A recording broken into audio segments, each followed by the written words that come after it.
जाने क्या मौज है वो जिसकी रवानी तू है। जाने क्या मौज है वो जिसकी रवानी तू है।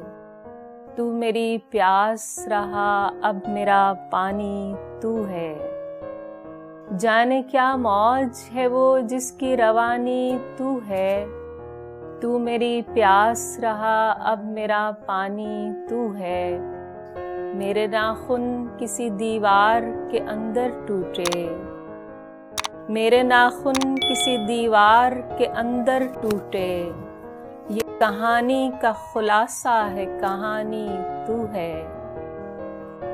वहशते चश्म तुझे कैसे रिहाई दे दूं।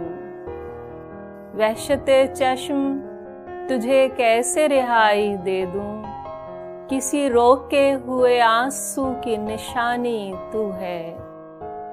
आह के दोनों किसी मजमून में ढाले जाएं।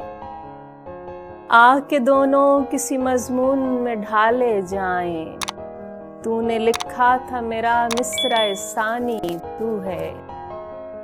जाने क्या मौज है वो जिसकी रवानी तू है। तू मेरी प्यास रहा अब मेरा पानी तू है। मजीद शायरी और एंटरटेनमेंट से भरपूर वीडियोस देखने के लिए अभी हमारे चैनल ज़ौक़ को सब्सक्राइब करें और घंटी के बटन को दबाना मत भूलें ताकि हमारी आइंदा आने वाली वीडियोस का नोटिफिकेशन आपको बर वक्त मौसूल होता रहे। आप हमें ट्विटर और फेसबुक पर भी फॉलो कर सकते हैं जिनके लिंक्स डिस्क्रिप्शन में मौजूद हैं।